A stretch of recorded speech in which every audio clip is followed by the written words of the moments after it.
کنم این اولین باری باشه که توی یکی از ویدیوهام آسیب جدی دیدم.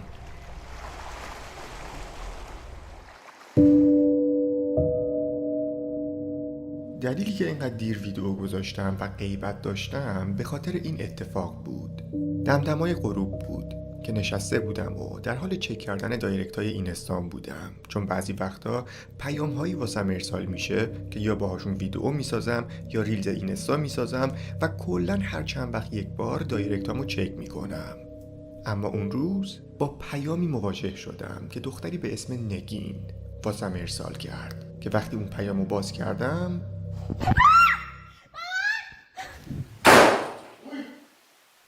خودش بسته شد. حالا اینکه چنین بلایی سر من اومده نمیدونم معلومه یا نه، آره فهم قشنگ معلوم شد، اصلا مهم نیست و کلا با 2-3 تا بخیه کار جمع شد و کامل خوب شده بود. یعنی برش داشتم کامل، یه چیز میزایی رو سرم بود که اصلا نگم واسهتون، ولی الان شک دارم یه علائمی دیدم که اسم میکنم عفونت کرده. به خاطر همین بتادین و از این حرفا گذاشتم اینجا که این ویدیو رو گرفتم بعدش یه سر دکتر همینجا برم. نمیدونم، شک دارم. اینو ول کنین، اصلا مهم نیست. خب اصلا مهم نیست. چیزی که منو واقعا اذیت کرد آسیب روحی روانی این ماجرا بود که بهم وارد شد. اولین بار بود تو زندگیم همچین چیزی رو تجربه میکنم و به قدری بد بود که چند شبه دارم قرص میخورم که شبا من راحت خواب ببره. به خاطر همین این همه مدت نبودم. البته این واسه سرمه. این به خاطر همین این همه مدت نبودم و اصلا بهم اجازه بدید بهتون بگم چی شد. اون پیامه چی بود؟ چی کار کردم و اصلا چه اتفاقی افتاد که این همه مدت نبودم؟ بعد از اینکه پیغام دختری به اسم نگین رو باز کردم فهمیدم با یه مشکل خیلی جدی طرفه که بیاین از زبون خودش با هم بشنویم. سلام سعید، اسمم نگینه، 20 سالمه و توی شهرستان زندگی میکنیم. اگه لطف کنی اسم، پروفایل و اطلاعاتم رو مخفی نگهداری واقعا ممنونت میشم، چون ما توی یه شهر کوچیک زندگی میکنیم و نمیخوام کسی چیزی از ما بفهمه. نمیدونم کمکی از دستت برمیاد یا نه، ولی اگه بتونی مشکلمون رو حل کنی تا آخر عمرم ممنونتم. همه چی از 1 سال پیش شروع شد که ما یه خونه جدید خریدیم. اقواممون با شیرینی می اومدن و بابت خرید خونه بهمون تبریک میگفتن و کادو می آوردن. اما یکی از عمه‌هام به جای اینکه واسه پدر مادرم کادو بیاره، واسه من کادو آورد. اینم اضافه کنم که واقعا اقوام مزخرفی داریم و یکی از یکی حسودتر و شیطانی تره. اما هرچی به پدر مادرم اینو میگم قبول نمیکنن. حتی با اینکه 1 ساله داریم زجر میکشیم و به پدرم واضح ثابت کردم چه خواهرای مزخرف و جادوگری داره، بازم زیر بار نمیره. بگذریم. همه چی از زمانی شروع شد که عمم یک عروسک بهم هدیه داد. عروسکش واقعا خوشگله. روشنش کنی میرقصه و بعضی وقتام ترانه میخونه. اما دلیل این هدیهش به من حتی همون روز اولم عجیب و بی جواب بود، اما توجهی بهش نکردم. این عروسک که الان عکسشو میبینی وقتی عمم بهم داد ادعا داشت نو خریدتش، اما بعد چند روز وقتی یکم دور و برش رو با مادرم نگاه کردم اصلا ظاهرش به عروسک نو نمیخورد.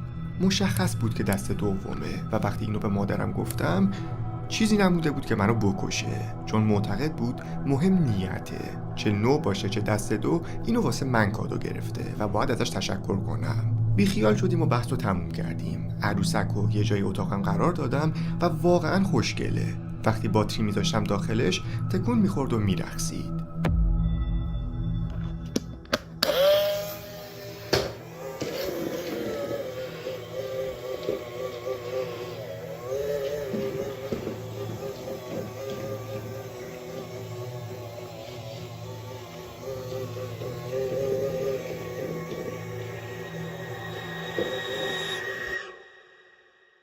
اما سعید، بعد 1 ماه یه سری اتفاقات غیرعادی افتاد که بذار روز به روز و دقیق بهت بگم. من یک داداش 10 ساله دارم که تختش دقیقاً زیر کمدی هستش که عروسک رو اونجا گذاشتم. بعد چند وقت خیلی بیدلیل توی خواب تب میکرد، عرق سرد میکرد و وقتی صبح پا میشد چشماش وحشتناک قرمز بود و همیشه سردرد داشت. بردیمش دکتر اما هیچ علائمی نداشت. تا اینکه یک بار وقتی خواب بودم یهو برادرم روی تختش نشست و این جمله رو گفت: اون ما رو راحت نمیذاره، یا باید بمیره یا جدا بشن. و این جمله رو انقدری بلند گفت که حتی پدر مادرم هم بیدار شدن. شب بعد یکم بیشتر حواسم بهش بود که یهو دوباره دیدم از خواب بلند شد و در حالی که توی خلسه است این جمله رو گفت: نگین کمکش کن وگرنه مامانو میکشه. دیگه واقعا اوضاع داشت از کنترل خارج میشد و واقعا ترسیدم. از شب بعد مامانم اومد کنارش خوابید و هر بار که صبح از خواب پا میشد بعضی از جاهای بدنش کبود بود. هیچ جوابی واسه این اتفاقات نداشتیم و چون پدر مادرم مذهبی نیستن حتی فکرش هم نمی‌کردیم این اتفاقات ممکنه دلایل ماورایی داشته باشه، چون اصلا خانواده‌ام اعتقادی به این بحثا ندارن. تا اینکه شب بعد اتفاقی افتاد که باورم نمیشه تونستم ضبطش کنم.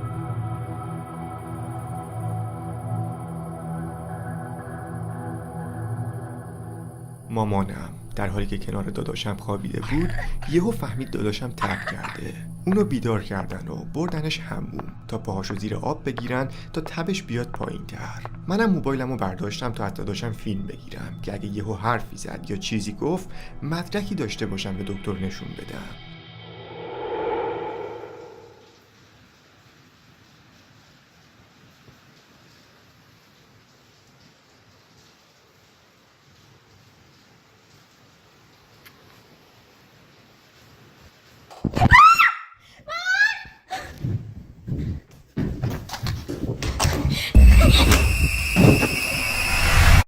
بله بربچ، عروسک ناگهان به طرز عجیبی روشن شد، شروع به رقصیدن کرد و نگین بسیار واضح از این اتفاق ویدیو گرفت که در ادامه پیامش نوشت: این فیلمو به پدرم نشون دادم و اصلا توجهی بهش نکرد و ادعا داشت عروسک قاطی کرده و گفت اگه دوباره این اتفاق افتاد باتریاشو در بیار. و جالبه بهتون بگم که دکمه روشن خاموش شدن عروسک زیرشه و همین یکم برام عجیب بود. بعد اون شب تا 3 روز همه چی نرمال بود و خدا رو شکر دیگه اتفاق عجیبی نیفتاد. منم جای عروسک رو عوض کردم و یه جای دیگه اتاق گذاشتم تا اینکه یه شب کابوسوار دیگه اومد سراغمون.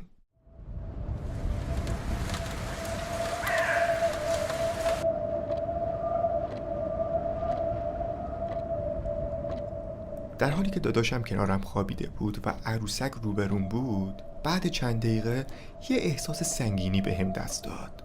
عرق سرد کردم و شاید باور نکنید ولی وقتی به سمت عروسک نگاه کردم یه سایه رو پشتش دیدم که انگار داشت به داداشم نگاه میکرد. خشکم زده بود. خیال کردم توهم زدم ولی اصلا نمیرفت. ثانیه به ثانیه واضح تر میشد که وقتی یهو به سمت داداشم نگاه کردم دیدم در حالی که به پهلو خوابیده با چشمای باز و وحشت زده به من خیره شده. اون لحظه چنان جیغی کشیدم که همه بیدار شدن و نگم اون شب چقدر بد گذشت. بازم بابام حرفامونو باور نمی‌کرد و چون یه مدت با داداشم فیلمای تو رو نگاه می‌کردیم دلیل ترسمونو انداخت گردن تو و ادعا داشت چون فیلمای تو رو نگاه می‌کنیم توهم میزنیم و شب اذیت میشیم. با پدرم حسابی بحثم شد و دیگه باهاش حرف نزدم تا اینکه یه شب دیگه رسید.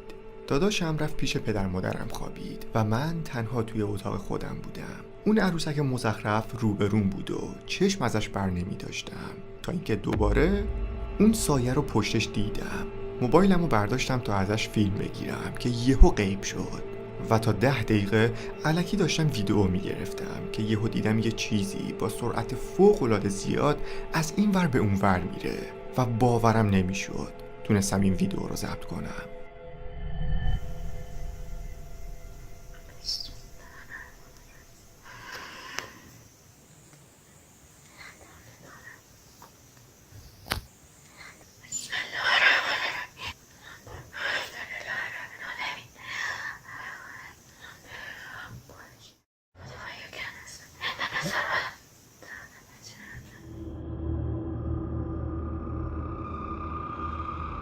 فیلممو قطع کردم و منم رفتم پیش پدر مادرم خوابیدم تا اینکه صبح شد.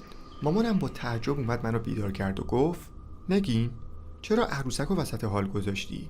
فکر کردم داره شوخی میکنه و به قدری تپش قلبم بالا رفت که داشتم سکته میکردم. رفتم توی حال و ببینید چی دیدم.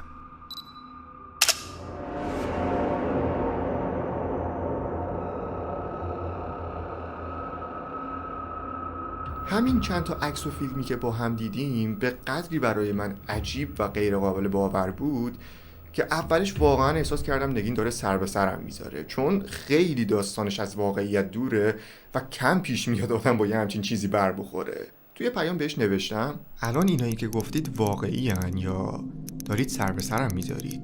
که با لحنی جدی نوشت برام مهم نیست باور میکنید یا نه. دروغ گفتن به شما هیچ سودی واسه من و خانوادم نداره. بیکار نیستم بیام این همه واسهتون تایپ کنم. اگه کمکی از دستتون برمیاد که ممنون، اگه نه بگید که وقت خودم و شما رو الکی نگیرم. این مدل پیام دادن واقعا واسم آشناست. معمولا چه این آدمایی که خیلی سریع عصبی میشن، دهنشون عوض میشه و وقتی واسه ثابت کردن خودشون نمیذارن یه کمی قابل قبول ترن. و از طرفی با خودم فکر کردم نگین واقعا نه دنبال دیده شدنه، نه خودش توی ویدئوم هست، نه آیدی بهم داده و هیچ نکته مثبتی نداره این ویدئو واسش و هیچ منفعتی براش نداره که بخواد ایسکامو بگیره یا سر به سرم بذاره. به خاطر همین ازش عذرخواهی کردم و شروع کردیم به ادامه صحبت که بعدش نگین نوشت بعد تقریبا 3 ماه اوضاع خیلی بدتر شد. مادرم هر روز که از خواب بیدار میشد کل بدنش کبود بود. بیماری‌های عجیب غریبی میگرفت و هر چقدر که فکرشو بکنید پدر مادرم تو این مدت دعوا میکردن. مامانم رفت خونه مادرش و اونجا بهمون میگفت حالش بهتره.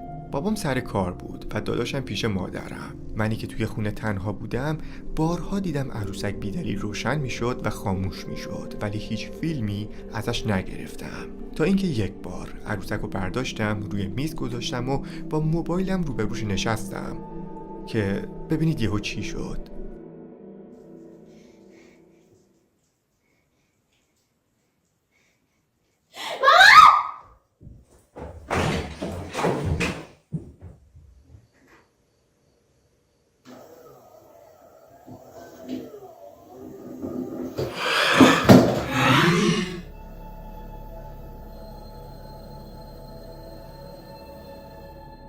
اون لحظه وقتی ازش خواستم روشن بشه چند دقیقه بعد دوباره احساس سنگینی کردم که در همون لحظه دوباره اون سایه رو کنار عروسک دیدم.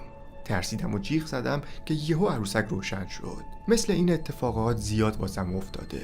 بارها شده عروسک رو اینجوری گذاشتم اما فردا صبحش به این شکل بود و عروسک هر بار که روشن میشد دکمه زیرش فعال بود. و به نظرتون آیا همچین چیزی منطقیه؟ تا اینجا دیدید برابرش که نگین چه اتفاقات ماورایی و عجیبی رو تجربه کرد و جالبه که نگین بهم گفت پدرش کم کم داشت اعتقاد پیدا میکرد که یه سری داستانهای ماورایی ممکنه واقعا پشت خانوادهشون وجود داشته باشه که اول خیال میکردن مشکل از خونه است چون تازه اومده بودن و خیال میکردن مشکل از اونجاست و حتی پدرشون اونقدری اذیت شده بود که خونه رو به گفته نگین گذاشته بود برای فروش. منم راستشون اول خیال میکردم ممکنه مشکل از خونه باشه تا اینکه نگین چنین پیامی رو واسم ارسال کرد. یادم جمعه همین هفته پیش نشسته بودم و داشتم با عروسک ور میرفتم. مثل چتره که باید به دستگاهش وصلش کنم تا حرکت کنه. خود عروسک رو هر چقدر نگاش کردم هیچی نداشت. با خودم گفتم بذار دستگاهش رو باز کنم چون واقعا ممکنه دم و دستگاهش قاطی کرده باشه که یهو روشن میشه. وقتی اون دستگاه رو باز کردم یه چیزی مثل خاک سیاه ازش پرتاب شد بیرون. سرفه شدیدی کردم و واقعا اون خاکا بوی گند میداد. اما ببینید توش چی پیدا کردم.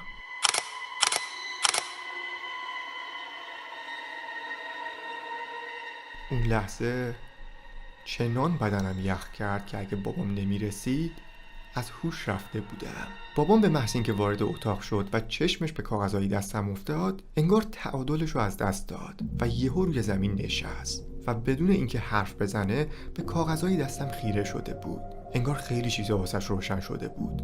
انگار شوکه شد. انگار انتظارش رو نداشت و حتی یکی از چشماش پر اشک شده بود. به بابام گفتم بابا این چیه؟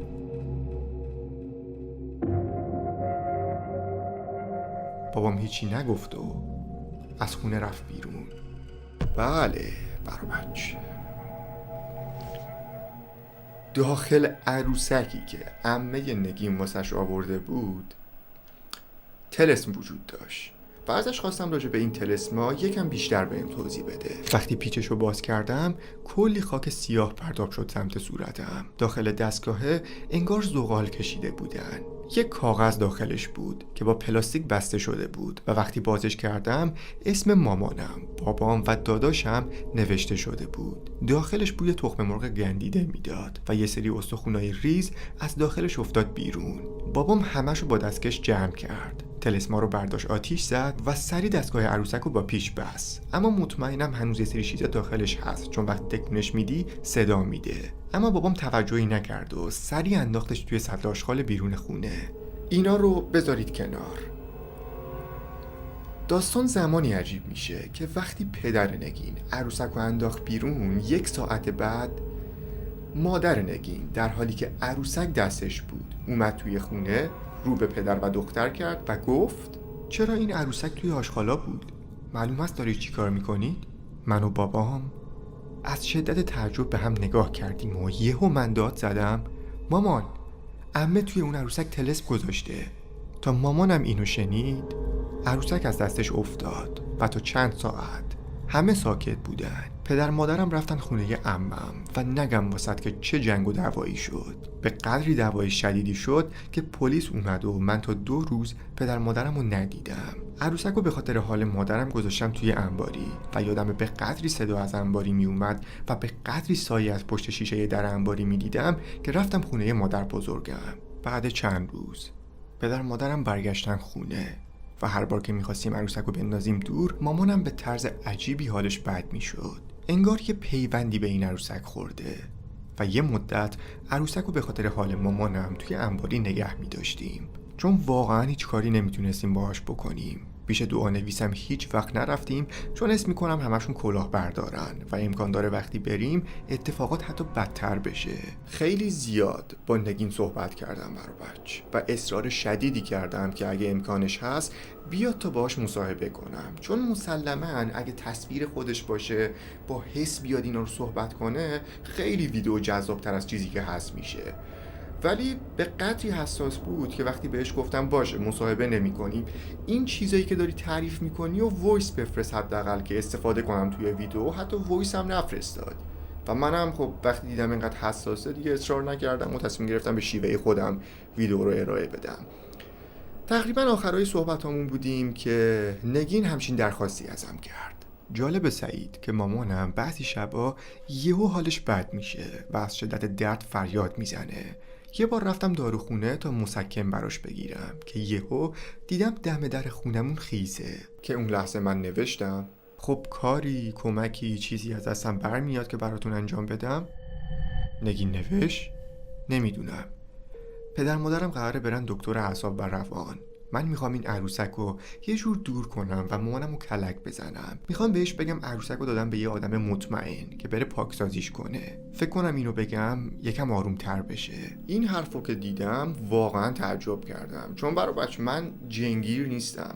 من یه مستندساز سبک ترسناکم که علاقه بسیار زیادی به ژانر وحشت و ترسناک دارم و حالا تا حد توانم و مهارتم اونجا کار میکنم و فعالیت میکنم و زیاد دلم نمیخواد توی اسرار این موجودات ماورایی نفوذ کنم و باشون رفیق بشم. همیشه یه حساری بین من و اونا هست. داداش چه حساری؟ الان نفوذ کردی تا کجا؟ زدن ترکوندنت، اصلا یه حرفایی میزنن. برای شما سرم ضربه خورده، حالم خوب نیست حقیقتا، نمیدونم دارم چی میگم. خواستم قهرمان بازی در بیارم خیر سرم که ببینید چی شده. این مهم نیست، یه هفته از خواب راحت ندارم، رفیقای جدید پیدا کردم. داداش رفتی دیگه، چیزی که رفتم دیگه حالا نباید آدم درس بگیره. ولی خوش گذشت، هر چی بود واقعا خوش گذشت. یعنی 100 بار برگردم به قبل دوباره اون کارو انجام میدم، چون تا حالا تو زندگیم اینقدر هیجانو با طعم تجربه نکرده بودم. ولی به من قول بدید که شما از هیچ حساری عبور نکنید، چون واقعا شوخی بردار نیست برای بچه. من انجام میدم، شما تماشا کنید و لذت ببرید. وقتی به نگین گفتم که من زیاد این کار نیستم، یهو بهم گفت سعید واقعا مهم نیست، من فقط میخوام مامانم رو گول بزنم و آرومش کنم. این عروسک وقتی تو انباریه هیچ کس خواب راحت نداره، مدام سر و صدا میشنویم و دیگه واقعا دارم روانی میشم. اصلا مهم نیست چی بلدی چی بلد نیستی، فقط بیا این عروسک رو ببر، الکی یکم روش آب بپاش و یه کارایی بکن و ویدیو بگیر واسم بفرست تا به مامانم نشون بدم. باور کن آرومتر میشه. من نوشتم مشکلی نداره ویدیوشو واسه یوتیوب ضبط کنم؟ مامانتون نمیبینه؟ نگین نوشت نه، من اصلا مامانم از اینترنت سر در نمیاره، فقط پدرم یوتیوب داره که باهاش حرف میزنم و بهش میگم یه وقت سوتی نده. مامانم اصلا ویدیوتو نمیبینه. هر کار خواستی با عروسک بکن، اصلا آتیشش بزن، بندازش بیرون، پارش کن، برام مهم نیست، فقط بیا و ببرش. اما یادت باشه توی ویدیو الکی روی عروسک آب بپاش، یه چیزی دود کن و یه کارایی انجام بده که ویدیوتو دانلود کنم، کات بزنم و قسمت‌های کاربردیشو به مامانم نشون بدم تا خیالش راحت بشه و تلقین مثبت بکنه، چون مطمئنم اگه قرصای دکتر رو بخوره حالش بهتر میشه و فراموش میکنه. و 3 روز بعد رفتم پیشش تا عروسک رو ازش بگیرم و تقریبا 4-5 ساعت توی راه بودم. خب آرابچ الان عروسک رو گرفتیم. خب دوربین لنزش 50 خیلی بعد تصویرم میدونم، ولی عروسک رو الان گرفتیم. عجیبه که حرارت خیلی زیادی داره، یعنی الان توقع اینو ندارم تو برو اون پشت. چقدر حرارت داشت. خونه نگینینا هم دقیقا اون کوچه بالاست. حالا من چون شاید نخواد آدرس دقیق خونه‌شون رو بگم، سر کوچه پارک کردم تا اونجا پیاده رفتم.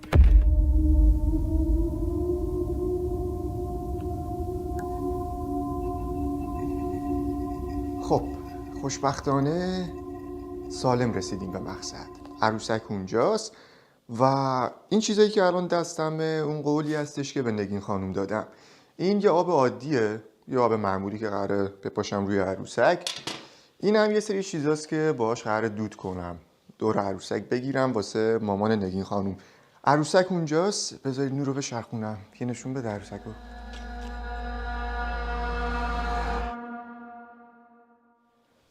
قراره یه سری مکالمات باهاش انجام بدیم.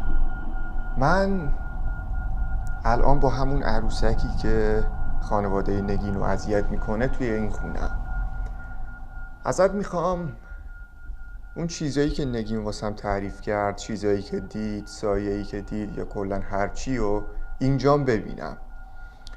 پس میشه لطفاً اگه اینجایی حضورتو بهمون ثابت کنی؟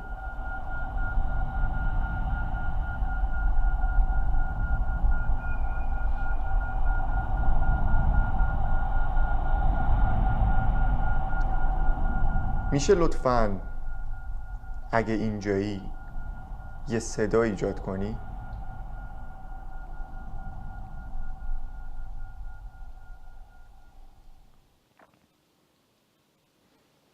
ببینید این که حالا من طبق اون چیزایی که سوال پرسیدم از بقیه، خود عروسک یه عروسک عادیه. یه چیزی باهاشه که حالا میدونید این موجودات، حالا اگه اون کاتالوگا رو دیده باشین، از طریق ترس و مابقی چیزا انرژی میگیرن از بقیه. یعنی هرچی بیشتر شما بهش توجه کنی اونم انرژی بیشتری میگیره و هیچ وسیله‌ای واسه این خانواده بهتر از این عروسک نیست. حالا اینم که داخلش طلسم گذاشتن یه بحث دیگه است. خب اصلا کلا از طریق طلسم اومده هر موجودی که هست. این عروسک در واقع یه جور واسطه است، یه وسیله است که باهاش انتقال داده شده.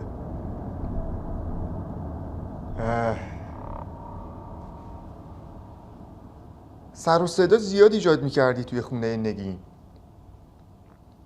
نمیدونم عروسک رو روشن میکردی، وسیله تکون میدادی، لامپ خاموش روشن میکردی. این کارم بکن.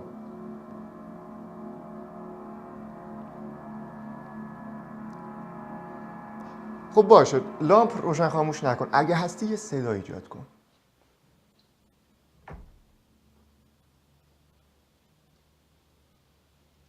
شنیدی؟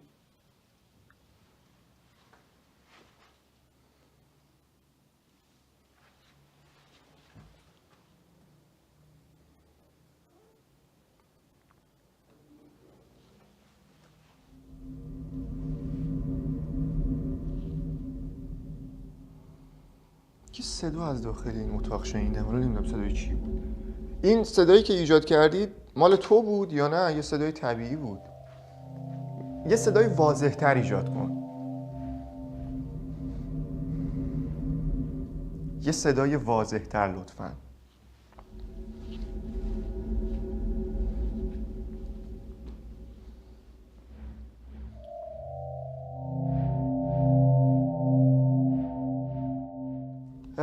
این وسیله‌ای که اینجا می‌بینید خیلی هم سنگینه.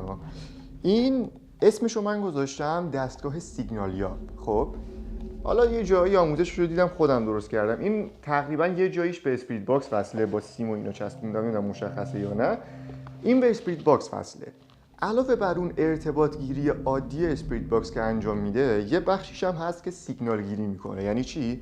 یعنی با این میکروفون تقویت شده که وصله به اسپریت باکس، هر طرف که بگیرم این سیگنال کم و زیاد میشه و یه جوری انگار مثل حالت چیز دیگه، هر طرف صدای بیشتری بده یعنی اونجا یه چیزی هست. خیلی دستگاه عجیبیه. الان با هم تستش میکنیم، صداش هم کامل میشنوید، صداشو واسهتون پخش میکنم و بریم با این ببینیم کجای خونه است. امیدوارم چیزی دستگیرمون بشه و این دستگاه درست کار کنه. خب آماده ای؟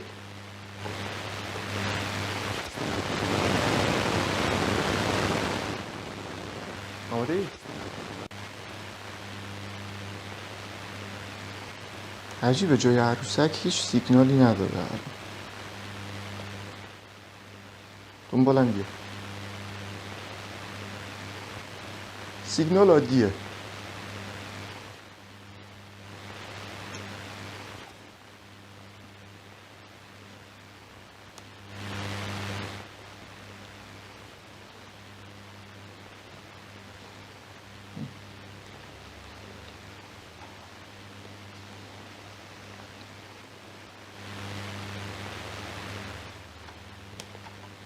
عادی.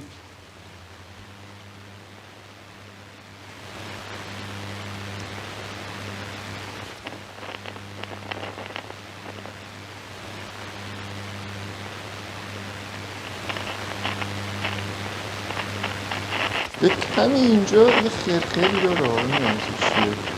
شاید خاطر برقش بگم، چون اگه تو اونجا هم میزه. الان رفت. الان خیرخیره رفت.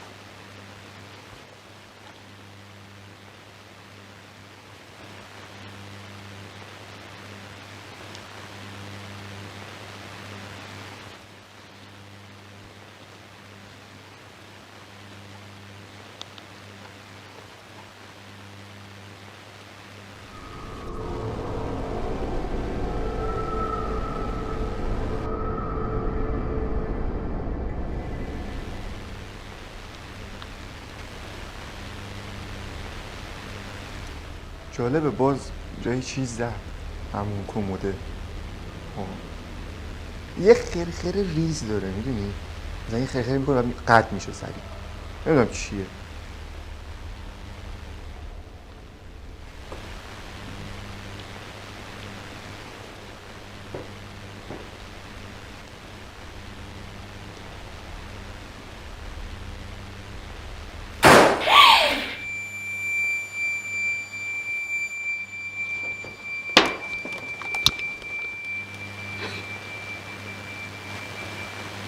خودش بسته شد. دونه برمید. اون فکرم ضبط کرد نه؟ این الان وایده است. وایده برا بچه. من الان گفتم داخل کمد اینجا یه چیزی خرخر کرد رفت. همین الان تو اتاق بودم دیدیم فیلم دیگه. به حدی محکم این در بسته شد که 2 متر از جام پریدم.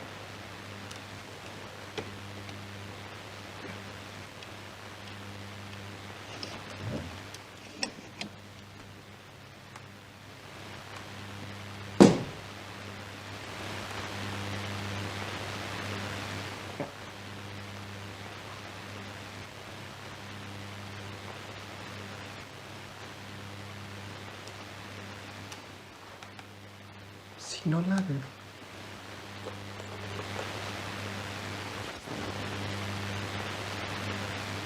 دقیقا از همین کمد من فکر کنم 1-2 بار قشنگ شنیدم یه خرخر شد بعد رفت.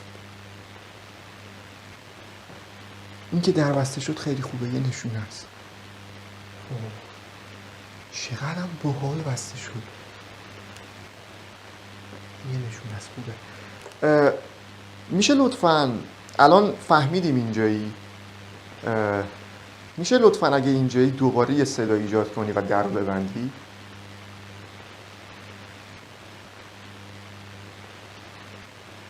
لطفاً اگه امکانش هست دوباره این در یا در یه اتاق دیگر رو محکم ببند.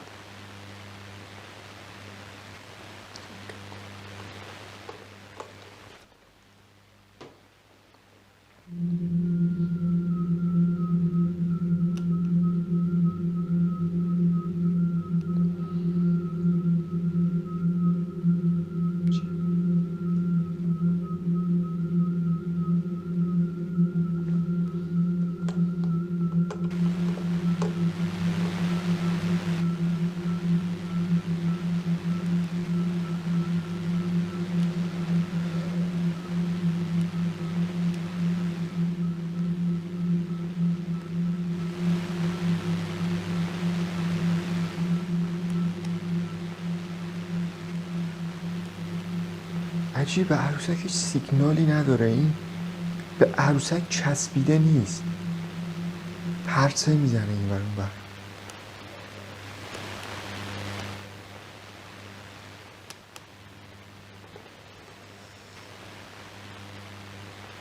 شنیدی؟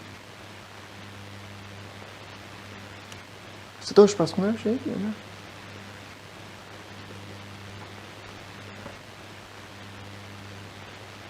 این صدای تو بود توی آشپزخونه؟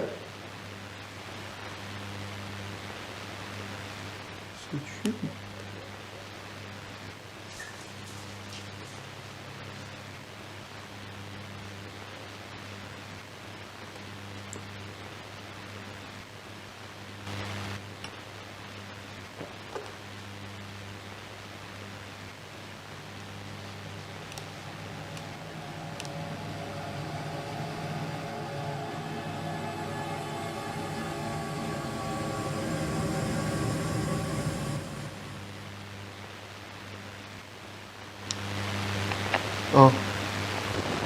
سیگنال بود.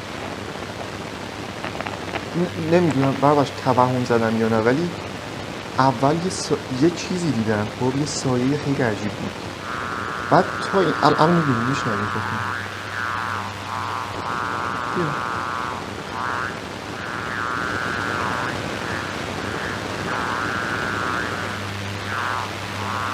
این در تو باش کردی؟ ها؟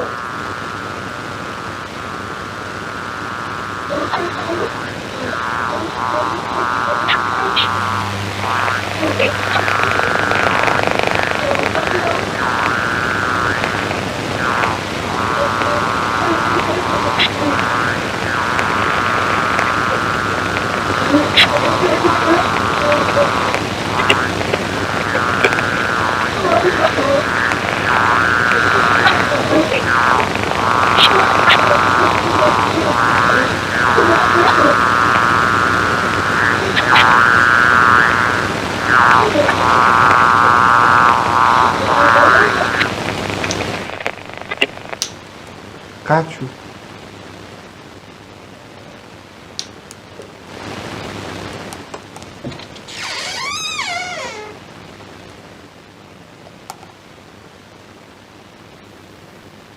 چه صدایی بود؟ ها؟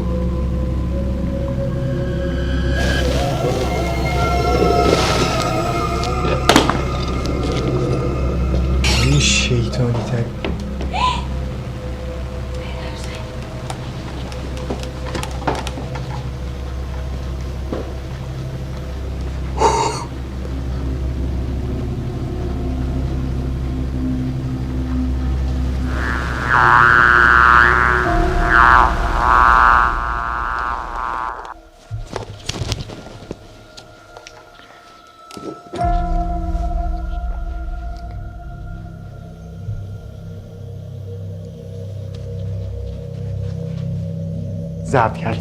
ضبط کرد افتادنشو ضبط کرد.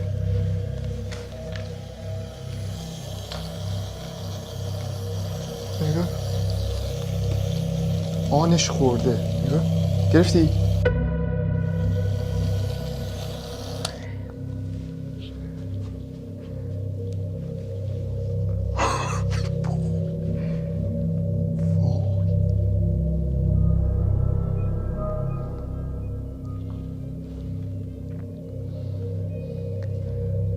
خنده عصبیه شروع شد. وای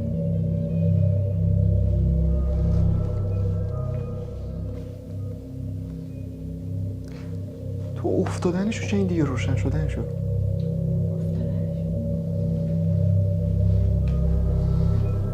من الان حس میکنم باید چیز کنیم، باید داخلشو باز کنم، چون یه تختقی داره، یه صدایی داره.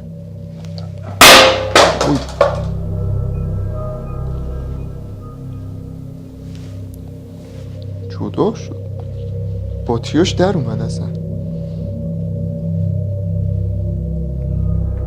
خب خوبه، چیز کن، نور رو عوض کن، بیاین داخلش رو باز کنیم. دستکشامو بیار.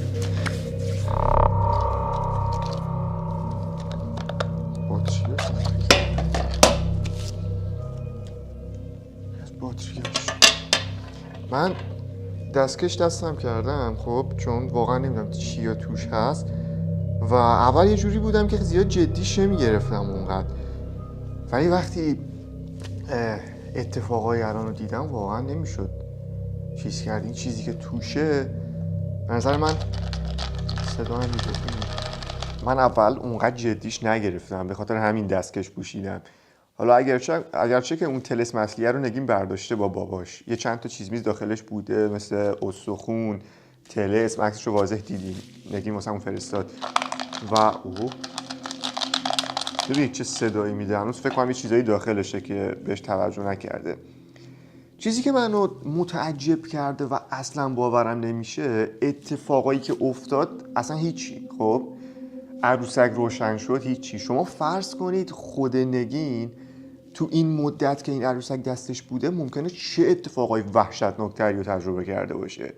داداشش، مادرش، خودش که دیدین چه فیلمایی واسمون فرستاد.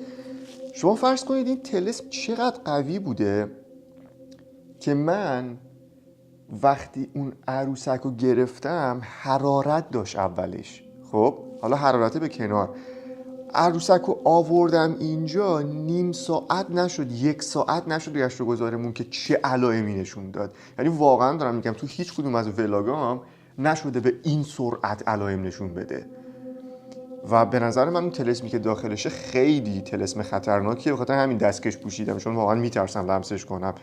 و چه جادوگری باید باشه اونی که، یعنی واقعا دیگه باید یه جادوگر باشه که همچین چیزی واقعا نوشته باشه. فکر کنم احمد بیاد یه همچین طلسمی وسط بزنه. چقدر بده واقعا.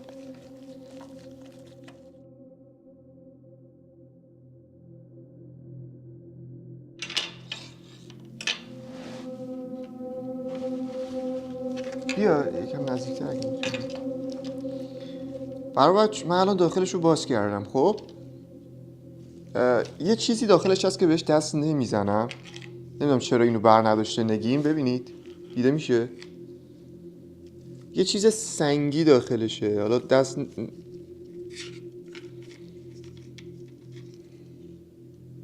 این چیه الان؟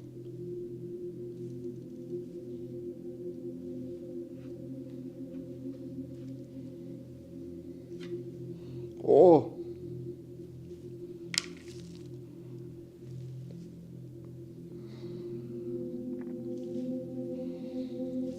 بوی فوق‌العاده مزخرفی داره، داخلش هم سیاهه.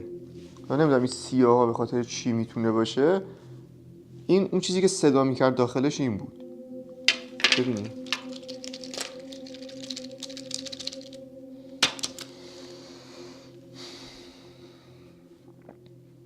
داخلش چیز خاصی ندیدم، فقط همین بود. خب و یه بوی بسیار بدی داره، نمیدونم بوی چیه دقیقا این بوش که اینقدر بده. زیادم بوش نمی کنم. فکر کنم اکثر چیزاشو برداشتن، حالا اونو فقط مونده توش، چیز دیگه ای نداشت. ای کاش اون طلسما رو دست نمیزدن. اوکی همین بود.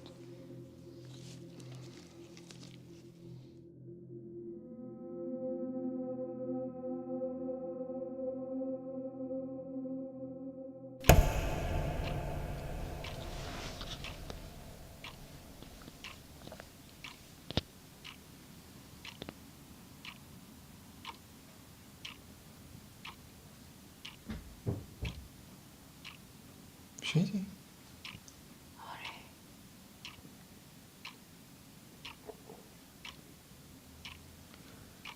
الان 20 دقیقه است، من و فیلمبردار نور داشته باشه توی تاریکی و سکوت مطلق نشستیم و سعی میکنیم ارتباط بگیریم و ببینیم چی میشه. نور و دوربین رو تازه گذاشتم، حالا یک کمی نور داریم فقط واسه اینکه صورتم معلوم بشه. عروسکم دقیقا روبرومه. دلیلی که الان دوربین رو روشن کردم یه چیزی میخواستم بگم. ببینید صدا که تا دلتون بخواد زیاد شنیدیم، خب از تق تق بگیرید، صدای راه رفتن بگیرید، همه چی. اما یه مورد که واقعا داره منو میترسونه چیزیه که نگینم دیدتش. یعنی من یه سایه بزرگ کنار عروسک میبینم. این سایه اینجوریه که وقتی به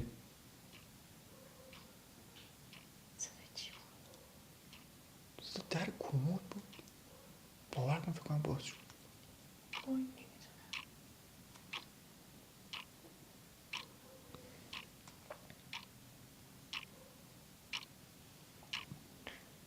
چی داشتم میگفتم؟ وقتی اون سایه رو نگاه میکنم پلک میزنم غیب میشه، رد میشه، میاد، سرعتش خیلی زیاده. من الان یه تصمیم باحال گرفتم. من یه دوربین برداشتم، خب میخوام الان دوباره ارتباط بگیرم و اگه دوباره اون سایه رو دیدم توی سکوت و تاریکی مطلق با دوربین ازش عکس میگیرم با فلش، یه جوری شکارش میکنم. ولی اگه شد دوربین رو اینجا میذارم، میکروفون رو اینجا که اگه صدایی اومد بشنویم. خب الان میریم دوباره ارتباط رو بگیریم. خب سعی کنیم سکوت قبلی رو داشته باشیم. یعنی اگه واقعا اون سایه همون سایه باشه که خیلی بد میشه. خیلی اولین باره تو زندگیم اینقدر یه چیز جدی رو دارم میبینم از نزدیک. اگه هم توهم باشه تا حالا اینقدر توهم نزدم.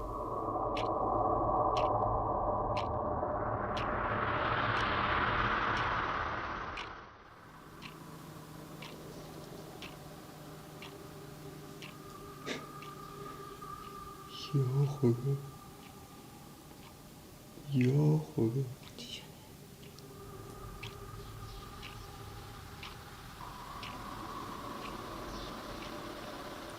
نمیبینی؟ یه سایه الان پشت عروسکه و دیگه این ور اون ور نمیره، ثابت وایستاده.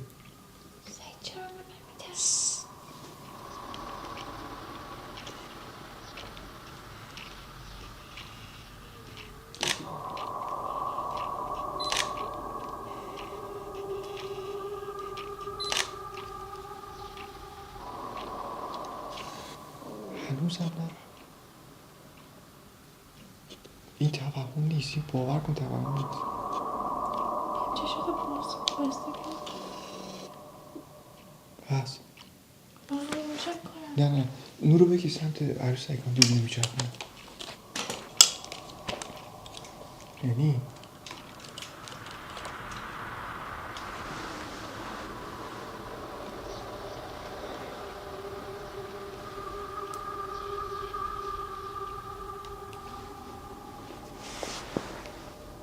اگه اون چیزی که من دیدم و دوربین ضبط کنه به خدا جشن میگیرم. الان نیست، هم نور رو آوردی سمتش غیب شد. سنگار با نور رو مشکل داره. میخوای یکم نور رو کمتر کن، یک کمتر خوبه.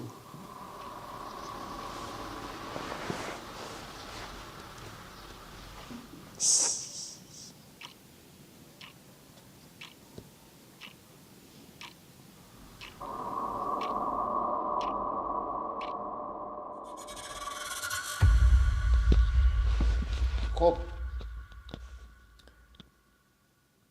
اوکی، صدایی ایجاد کردی، عروسک رو روشن کردی، در رو بستی، کار که واقعا زیاد انجام دادی.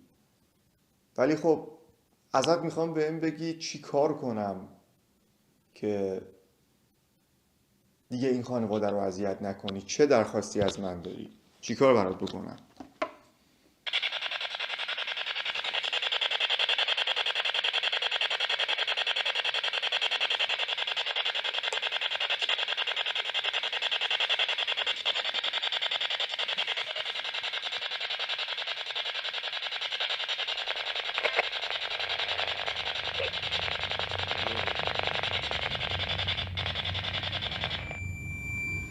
روح؟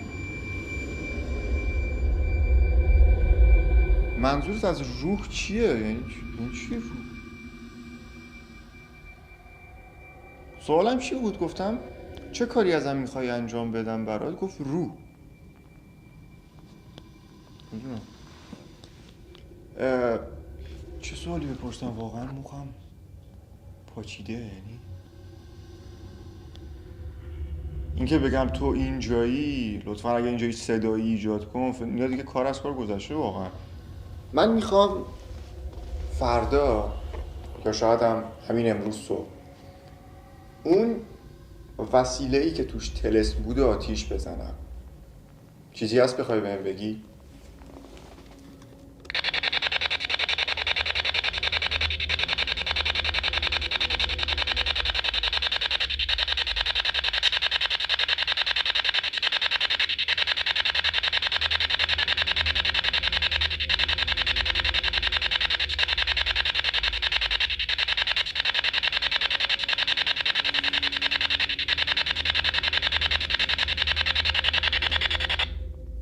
طلسمی که روی این خانواده انجام دادن اسمش چیه؟ یعنی طلسمش اسم خاصی داره؟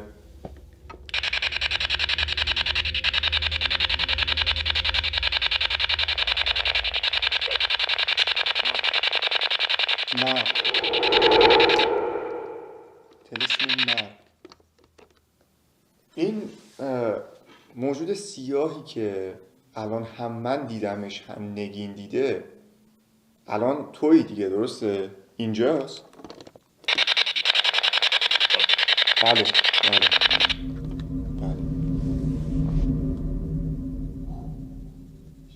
اگه با هم درست حسابی حرف نزنی من عروسک رو امروز صبح آتیش میزنم. اگه کاری هست واسه انجام بدم لطفاً بهم بگو. چی کار کنم که دست از سر این خانواده برداری؟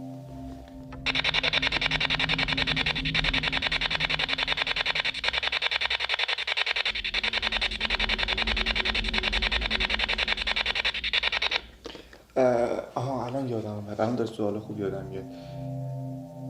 تو چرا، یعنی تو مسئول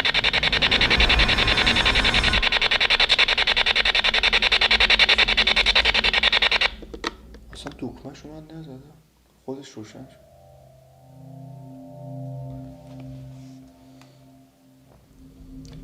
سوال من ازت اینه که چرا برادر این خانواده و مادر این خانواده رو اینقدر اذیت میکردی؟ آیا فقط اونا رو زیر نظر داشتی؟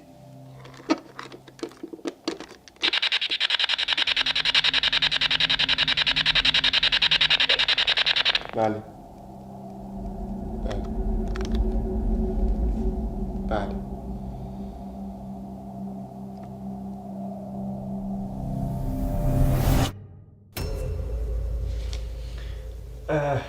باشه. با لحن خوب ازت سوال میپرسم. واسه این که خب دیگه کاری به کار من نداشته باشی، نه من چی میگم، واسه این که کاری به کار خانواده نگین نداشته باشی چه کاری واسه انجام بدم؟ یا خود خانواده نگین چی کار برات بکنن که ولشون کنی؟ خواهش میکنم اگه هستی جوابمو بده. خب لطفا.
دیدید که چی شد برا بچه.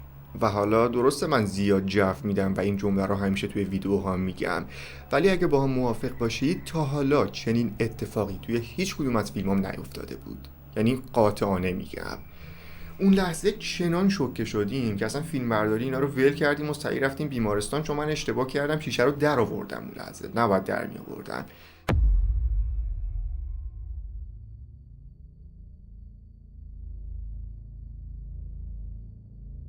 الان می‌خوایم جنگی بریم وسایل رو از تو جمع کنیم. واقعا جرئت نمی‌کنم الان برم تو. وسایل رو جمع کنیم. من می‌خوام عروسک رو واقعا آتیش بزنم. مهم نیست چه عاقبتی ممکنه داشته باشه. من اصلا یادم نیست داشتم چی کار می‌کردم و یه توضیح بدم. لیوان یهو منفجر شد. اصلا قشنگ ترکید انگار. و اون زمان که ترکید سرم یه سوز عجیبی کشید. خب دست که گذاشتم روش یهو دیدم سوز بیشتری کشید. بعد دیدم دستم یکم پرخون شده. خب فهمیدم شیشه رفته توش، ولی فکر نمی‌کردم اونقدر شیشه‌اش گنده باشه. رفتم جای آینه اینجوری کردم، دیدم دست دیدم ماری یه شیشه است. شیشه رو که در آوردم دیگه مثل آبشار ازم خون میومد. بعد دیگه هیچ، همه چی رو ول کردیم، سعی رفتیم همینجا یه 10 کیلومتر اونورتر یه درمانگاه بود. فقط اونجا مواظب با شیشه ریخته. فقط وسایل رو جمع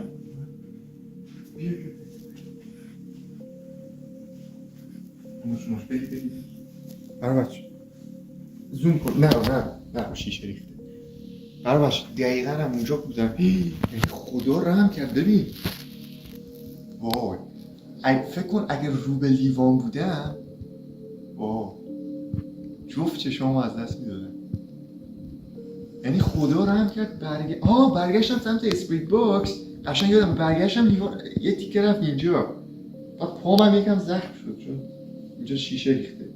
خیلی هم بد شیشه ریخته. دوربین و وسایل همه شارژاشون تموم شده. من از همون موقعی که رفتیم داشتم میگرفتم چون اصلا کات نزدیم دوربینا. الان ما وسایل رو جمع کنیم که دیگه بریم تقریبا. بریم.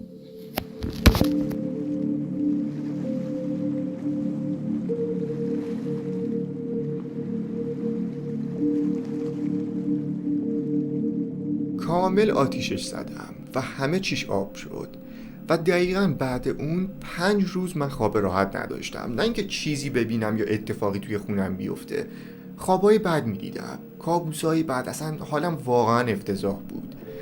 تا اینکه گذشت و یه اتفاقی افتاد که واقعاً حالمو بهتر کرد و اون پیام نگین بود که بعد تقریباً 1.5 هفته چنین پیامی بهم داد. سلام سعید، نمیدونم حالت خوبه یا نه، واقعا نگرانم چون هیچ پیام و خبری از اون موقع بهم ندادی. امیدوارم خوب باشی. خواستم بهت بگم الان مامانم بعد از اینکه 1 هفته قرصای دکتر رو مصرف کرد و ما بینش تفریح رفتیم، حالش از زمین تا آسمون فرق کرده.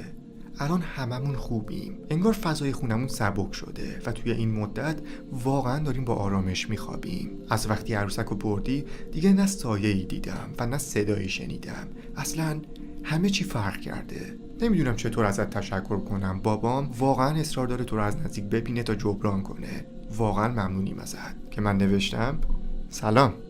آره بابا من خوبم. خدا رو شکر که مشکلتون حل شد و بهتر شدید. این پیامت از هر چیزی منو بیشتر خوشحال کرد.